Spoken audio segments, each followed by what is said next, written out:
Can that sound more orange? Yeah! Sure! Run it! Yeah, no, you get weird stuff. I need, it's really fast, but I want it to go at the same speed, but, slower.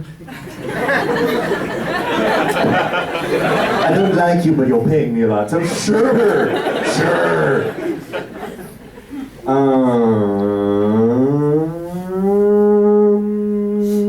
You've already asked to go. Did you move sides? I had to leave, but then I did. I just thought you were the most creative person in a panel. Like, I'm gonna get 2 questions and I'm gonna move over there. We'll get one in a minute. We'll go with Spike in the back. Oh, you're not Spike? I thought you were Cowboy Bebop. Anyway, yes. You, or her. I've heard rumors that there's going to be another season of Black Butler.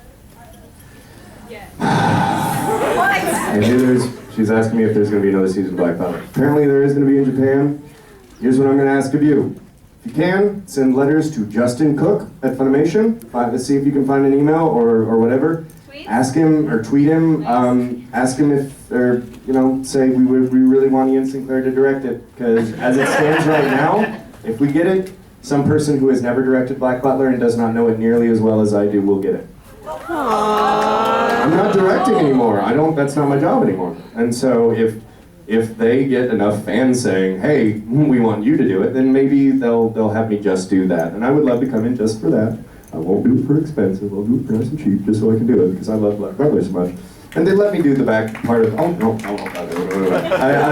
let me do the OVAs. They've been really good about that. And that's the only reason I encourage people to do that, is because Justin Cook is a really awesome dude, and when I was, they restructured the directors and everything, and so I was no longer a director. They were going to have somebody else direct the OVAs, but because he knew how much it meant to me, they let me do the OVAs, which is some of my proudest Black Butler work. And so hopefully, that kind of encouragement, because he's a really reasonable and good dude. He just probably doesn't, know that you want that, but please, because I want to do Black Butler so bad. I love it so much, it's a part of my soul. Well, you're Grell, so why not? What are your favorite parts of Black Butler? Oh, my favorite parts? I'm just going to say one of my favorite things that I did, period, in Black Butler is the making of Black Butler 2, that OVA. I love that, because it was my last episode I did, and I said, you know what? Everybody's going to get a joke. Everybody's going to get a moment that they're really proud of in this OVA, and so we came up with little bits here and there. We had, one of my favorites is Chris Ayres being Soma and going, it doesn't matter. God, can I have another one? And dropping the accent for a second. It just, every time I see it, it makes me giggle.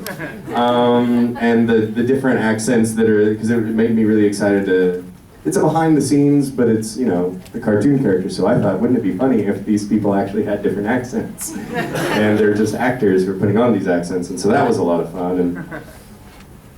And it's delicious. Hey, Tyson Reinhardt. Hey, you want to say hi? This right here is one of my oldest and bestest friends. He's awesome and he's hilarious. He's daughter in Steins Gate. Anybody know Steins Gate? Yeah! We were talking about Oscar Mayer. I just went off about that. I was here. How did I not see you? I'm a ninja. My friend says that too. That's what's up. No, you. I mean, he thinks he's a ninja. But you're a ninja. No, he is a ninja. We trained for a while. I split off. So yeah, oh, by the way, Tyson and I are doing a panel. Let's have a beer with Ian and Tyson. Or actually, I believe it's have a beer with Tyson and Ian.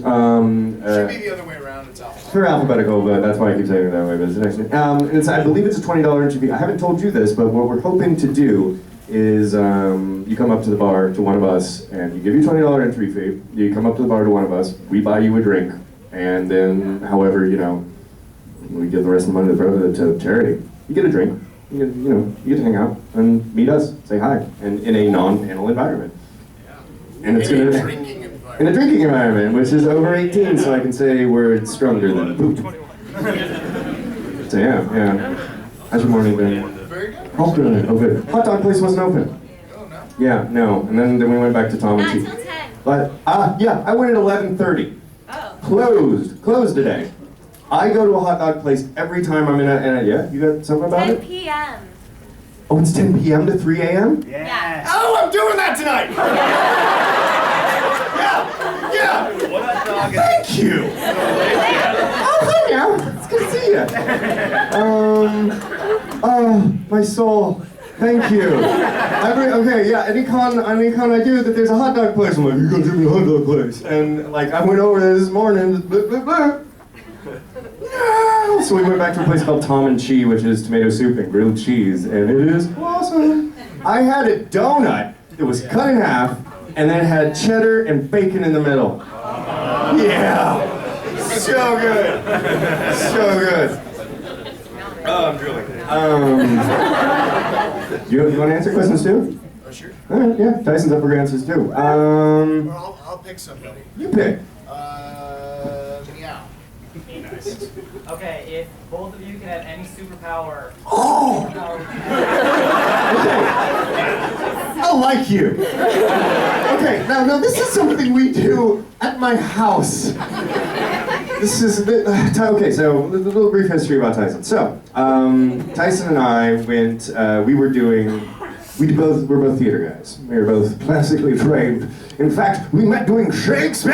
Yes. I'm so much more hyper now that you're here. I'm so excited.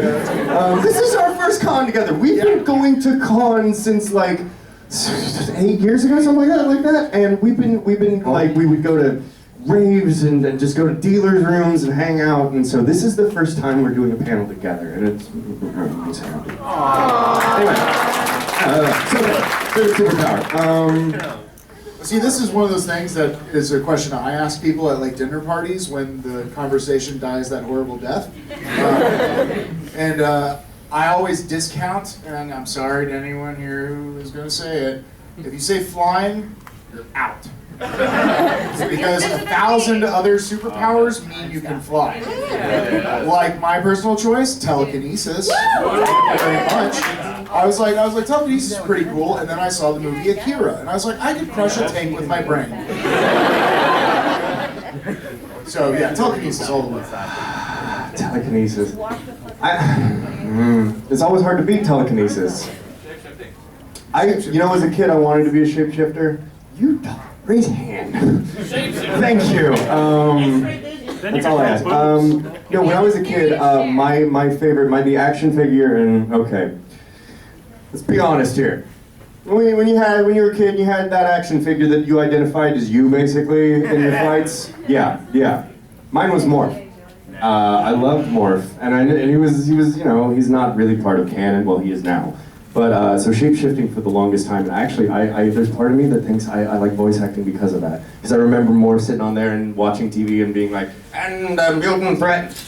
You're in the mutant threat. I was really identified with that because I would imitate. I kind of want to go healing factor. I like healing factor. You get a long time to do a lot of fun, stupid stuff at that point. Yeah, well, in the spirit of brevity, I'm going to go healing factor because telekinesis is, Magneto's awesome because it's almost telekinesis, but it's all like Ferris based. Once again, it's a power that gives you the ability to fly without that being what you spent your power on. Because if you unlock that achievement, you're an idiot. If I could do the Sentry's power, but that comes along with schizophrenia, and I don't want that. On the movie physics. I don't Being know. Muhammad.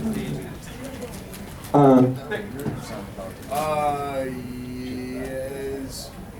You have a sword that's up. Is that a question, or you just wave a sword around? Okay, well then we will take a question from you, sir. Never have kids. Real kids, that's adult kids voice. Do we ever actually have real kids voice characters in anime? I'll say Alphonse in Full Metal. That I have been in or have directed? No. Yeah, no, Full Metal is the only one that we had like a real kid. Well, there's also some children involved in Italian. Yeah, they just come in and say dirty words. I got one of my friends. His daughter was really into it, and I was like, I think we can get you in on a session with that. And I'm like, you know what he's gonna say, right? Or she's gonna. I like that Chuck hat, by the way.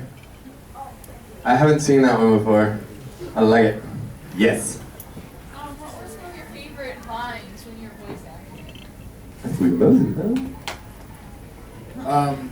High School DxD was written by Miss Janie Markey, who is a very, very talented, funny lady. She wrote a long list of me saying really perverted things. My personal favorite is the line I interjected into it. So, earmuffs for the young ones. It was a series of things like, oh, look at those boobies, you know, I like the panties, blah, blah, blah, and then I inserted, I drink her bath water. And that's my favorite thing I've ever said into a microphone. For me, it keeps changing every time I do Dandy. I don't know. Right now, I like the one that I keep quoting for myself is when they're doing the chameleonian. Yeah, they say, "What are you a slave to?" And he goes, "The booty." Like, he sounds so much conviction. I know this one, booty. I love that. And now, like, the fun thing is okay. So, and no offense to Italia fans, but I always get, can you say you're in love with this person? Can you say you're in love with that person? Tell me you love this person. What happened if you kiss this person? What happened if that person kissed this person? And that, you know, you answer that 80 times and it's not as much fun as when somebody goes, dude, will you say boobies? Yes, boobies! And then like random, and I'm getting adult fans now, which is the coolest thing. This is the most adults I've had in a panel. Like seriously, it's always, and bless you, younger audience who loves to, I love you. But it's cool because I get people like my age that are talking about it. And yeah, I get a lot of guys coming up going, I'm a booty man too, brother. It's like, good on you. Next question. Got a Dandy blaster, bro. Sorry, preferential treatment. Alright, Even though it's Dandy next to you. By the way, I'm gonna break out my phone. I want all, well, at the very last. I got 10 minutes. Afterwards, I want, I have time to get a picture, and I want a picture with all the dandies and males, please. Was there a question? Oh yeah, question. how do you guys avoid like burnout and just keep your upbeat personalities, especially in cons or just after doing a lot of voice work? Like, you be the best dudes. Yeah, that's very kind of you, man. We're happy and in good moods here because we used to do this, like, we used to sit there and have tons of fun, and now we get to come over here and talk about movies. I dressed up as a Jedi for the release of The Phantom Menace, which I regret attending. I grew up doing cons and stuff, or wishing I could go to a con when I was out of town, and things like that. So comic books and sci-fi and everything have been a part of my life 100%. So it's easy because I see things that I like and a bunch of people who are passionate about something that I've been passionate about, and so it's very easy to stay upbeat. And as far as staying upbeat doing work, you're constantly doing something different. So, if you do one thing that takes a lot out of you, like a Grave of the Fireflies kind of project, then you know that you got something else the next day, like DxD, to talk about boobies and stuff. So it helps flip the coin, because you can't have dark without light, so you have to have sadness to be happy, which is very zen.